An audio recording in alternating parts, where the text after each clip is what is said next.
Hey guys, Zomfox here, and today we're going to be talking about what the XFL schedule means for the USFL and their overlap and overall things about it. Coincidentally, this did come out a while ago, but I'm going to be talking about it now. I'm not going to mention every single game. It's going to be flashing on the screen once I get past the intro and the first thing about when the USFL starts. They'll be flashing for a while. I think I'll let them go like 2 or 3 times. So, without further ado, the first thing to note is that the USFL season kicks off on April 15th. We didn't know about this, so that is something to note. Versus the XFL's kickoff, which is earlier, naturally, in February 18th. Now, as for the weeks that overlap, as I said, it's 4 weeks. Week 9, 10, and the 2 playoff rounds are all overlapping the USFL season. Now, in terms of just overall what it means for viewership during that time, I think that it's another one of those things where a USFL fan is going to say what they believe makes the USFL better in this sense, the XFL themselves, when naturally, just like most things, this case, it's definitely a 50-50. In theory, during week 9 and 10, the USFL did have a steep decline, mainly due to the fact that a lot of those games didn't matter, and so people really didn't need to watch it.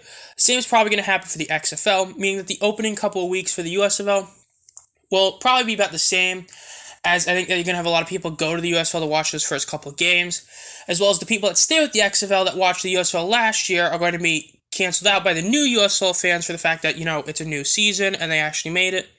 As for weeks 3 and 4 in the USFL season, I think they will see a decent decline in viewership for a bit, as I do think that the XFL playoffs are going to get a definite boost in viewership.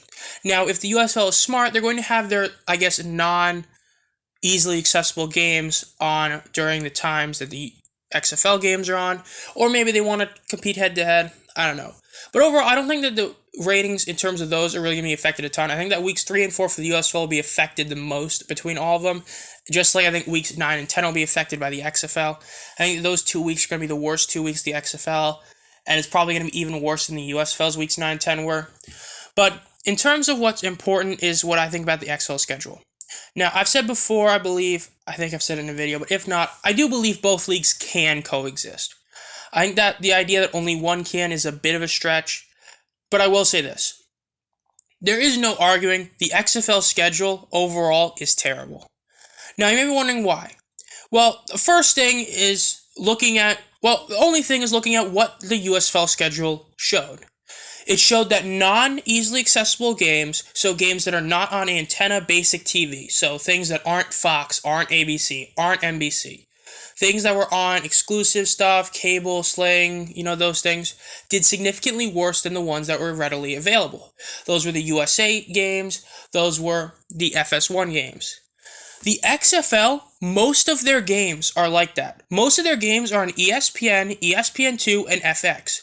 There's only a few games that are on ABC.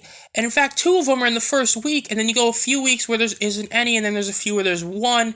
And then even for the playoffs, only one of the playoff games is on ABC, and that's the title game. What this shows is a huge failure in the XFL with their TV deal. The TV deal is just not as good because even if you get more money from the deal in the beginning, if people aren't going to watch the game as much, ratings are going to tank a lot compared to the USFL, which has games on both Fox and NBC. Every week you had one game on each. So you had 2 games that were easily accessible to people, and those games consistently did the best of every single one. The XFL will not have that. And the other reason why the schedule is bad is this. The other exception to the rule was that the games played at an obscenely late time Eastern Standard also did insanely terribly. They did significantly worse than other games in their same, channel areas. So in week 1, as you saw, there's nothing really wrong with that. 8 to 8:30 is okay. But then you have games that start at 9 p.m. You have games that start at 10 p.m. You have multiple games that start in those times, and to put it simply, those games will not do well. I understand trying to have it at a quote-unquote prime time for where, they're playing at, as it's mainly teams that, are far western, like the Seattle Sea Dragons and stuff like that. But the bottom line is you have to get to the national audience and have people watch you. If your games start at 9 or 10, they're not going to end till 1 or 2 a.m. People in the East Coast aren't going to stay up for that, especially if you have a game on a Saturday night or just any night that's not I mean, even Friday and Saturday nights, people aren't going to stay up to watch that. It's a terrible idea that the USFL showed was a failure. So the fact that the XFL is doing that is just insane. Yes, it's not every game, but the fact that there's more than one is insane. How do you have a 10 o'clock Eastern Standard Time game on a Sunday and say that's a good idea? That game in Week 5 between the Renegades and Brahmas is going to do terribly. It's basically just a guarantee. Now, the Thursday night games, I do like that. I like how they're going to continue Thursday night. I think it's a cool idea. Now, naturally, the only flaw is the fact that with like the NFL, Thursday night games usually are a lot more, chaotic or a lot, less. Overall, their quality is less because of it being a short week for most people. But I do like how they're going to have a couple of them.